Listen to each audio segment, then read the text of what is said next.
Ya, pemirsa, wacana pemilihan kepala daerah melalui DPRD ini kembali mencuat. Sejumlah partai menggaungkan mengenai hal ini, termasuk juga Presiden Prabowo Subianto yang sempat menyinggung mengenai hal ini, pemirsa, di HUT Golkar Desember lalu. Tapi di sisi lain, ada juga pihak-pihak yang menilai bahwa wacana ini bisa jadi merupakan tanda-tanda kemunduran demokrasi. Lalu sejauh mana kemudian pilkada ini melalui DPRD dapat dilaksanakan dan bagaimana pula nasib dari keputusan MK yang kemudian sudah memutuskan bahwa pilkada ini serentak akan dilakukan maksimal 2,5 tahun usai Pilpres maupun juga Pileg. Malam hari ini kita akan membahasnya bersama dengan sejumlah narasumber yang sudah hadir di Apa Kabar Indonesia Malam. Ada Mas Arya Fernandes, pengamat politik dari CSIS. Selamat malam Mas Arya. Sehat ya Mas? Alhamdulillah. Alhamdulillah, terima kasih sudah hadir di Apa Kabar Indonesia Malam. Dan bergabung melalui sambungan Zoom ada Bang Rifki Nizami Karyasa Yuda, Ketua Komisi 2 dari Partai Nasdem. Selamat malam Bang Rifki. Selamat malam, Assalamualaikum. Waalaikumsalam. Dan juga bergabung bersama kita malam hari ini ada Bang Saleh Daulay, Ketua DPP PAN. Selamat malam Bang Saleh Daulay. Selamat malam. Oke, baik. Mas Arya, ini bagaimana melihat adanya wacana di tengah publik yang juga didengar tentunya soal pilkada melalui DPRD yang kembali mencuat. Tapi putusan MK sudah mengatur Mas, 2,5 tahun maksimal usai Pilpres dan Pileg. Ya baik, terima kasih ya. Menurut saya itu pilkada langsung di mana masyarakat dapat memilih calon kepala daerah baik di level gubernur dan kabupaten kota. Untuk saat ini saya kira adalah pilihan yang terbaik ya. Dibandingkan kalau kita kembali pada pemilihan via DPRD. Kenapa begitu? Kenapa terbaik? Paling nggak ada 3 atau 4 alasan. Ya. Alasan yang pertama adalah pilkada itu menjadi salah satu sumber dari rekrutmen dan regenerasi politik. Mari kita lihat contohnya. Pada gelombang pertama pilkada langsung tahun 2005 saat persyaratannya ketika itu masih 15%, itu banyak bermunculan tokoh-tokoh lokal yang kemudian menjadi pemimpin nasional. Misalnya di generasi ini muncul Pak Jokowi ya 2005 di Solo, Bu Tri Risma Harini di Surabaya, Pak Ahok di Bangka Belitung, dan generasi-generasi lainnya.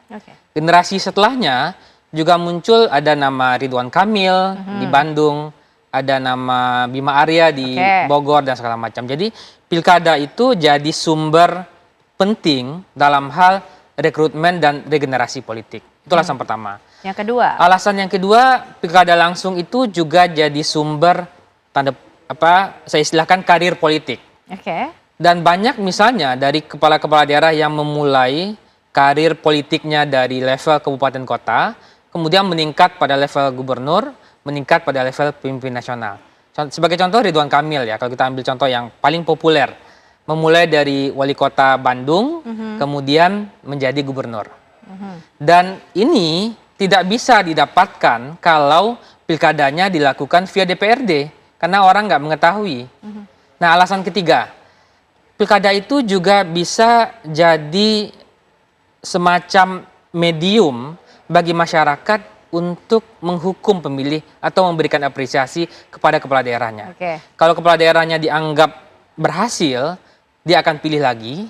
Tapi kalau kepala daerahnya dianggap tidak berhasil ketika menjabat, masyarakat akan memilih calon lain. Karena dia masyarakat yang memberikan suara secara langsung. Itu tidak bisa didapatkan di via DPRD. Karena itu hanya evaluasi di level, kalau DPRD yang kecil, hanya 25 orang DPRD, nggak bisa melakukan, maksudnya publik nggak punya kesempatan untuk melakukan itu. Makanya di pilkada kemarin, itu di tingkat gubernur ya, dari 21 incumbent gubernur yang maju, itu 12 diantaranya kalah. Banyak faktor, ada yang dianggap nggak berhasil, ada yang mungkin kompetisinya kuat, kandidat penantang bagus, hanya 9 orang yang berhasil. Nah, yang nggak berhasil itu misalnya Edi Rahmayadi di Sumut, ada di Sumsel, ada di Lampung, dan segala macam. Baik, Mas Arya, ditahan dulu, kita masih ingin tahu bagaimana penjelasan lebih lengkapnya lagi. Tapi kita juga ingin tahu bagaimana kemudian Komisi 2 DPR melihat mengenai wacana ini, Bang Rifki. Komisi 2 DPR sampai dengan saat ini belum memiliki sikap resmi terkait dengan putusan Mahkamah Konstitusi nomor 135 garing PUU garing 2024 yang kira-kira amarnya ada 3 yang paling penting.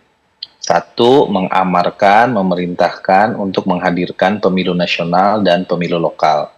2, jeda antara pemilu nasional dan pemilu lokal minimal 2 sampai 2,5 tahun. Yang ketiga, dalam konteks menghadirkan norma pemilu lokal atau pemilu daerah, maka pembentuk undang-undang Presiden dan DPR diminta untuk membuat norma transisi.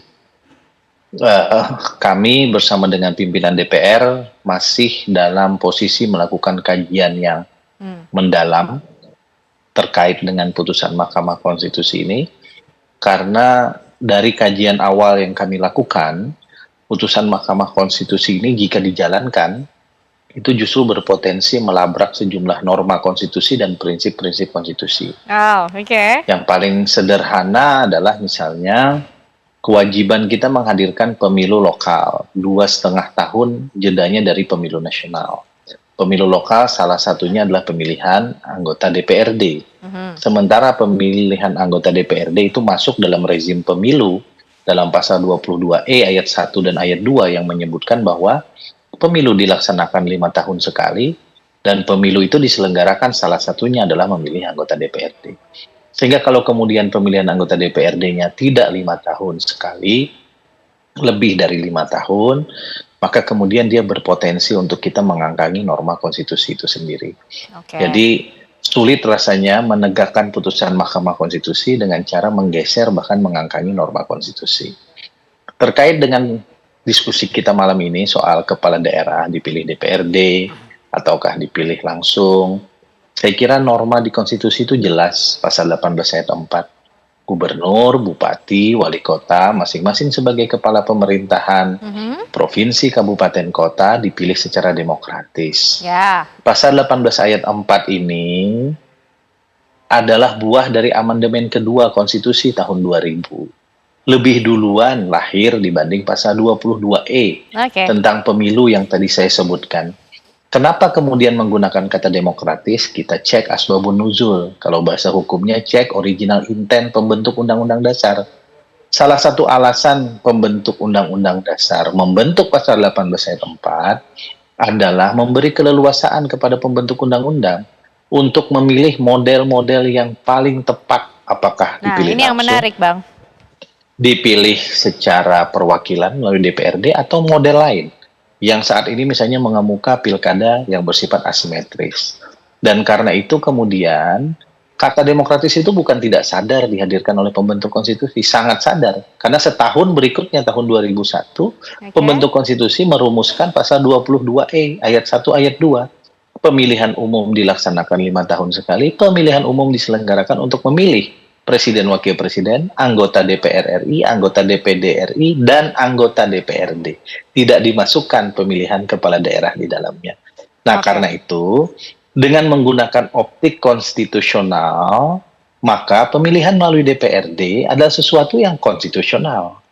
Kita tidak menggunakan optik yang bersifat teknikal yang tadi disebutkan oleh Bang Arya. Bang Rifki. Kita menggunakan konsepsi konstitusional terlebih dahulu. Karena secara teknis, pembentuk undang-undang dasar menyadari betul bahwa pilihan-pilihan pembentuk undang-undang ke depan itu akan disesuaikan dengan kebutuhan zaman sesuai dengan politik hukum Bang Rifki, nasional. Pertanyaan selanjutnya, kalau Komisi 2 DPR ini masih mengkaji dari putusan MK, kita juga ingin tahu kemudian model-model demokratis seperti apa sehingga pemilihan kepala daerah ini masih sesuai dengan konstitusi, termasuk juga Bang Saleh Daulay dari PAN yang ikut menggaungkan mengenai pilkada ini akan dipilih oleh DPRD. Tapi dijawabnya nanti ya Bang Saleh Daulay, usai jeda kami kembali untuk Anda pemirsa.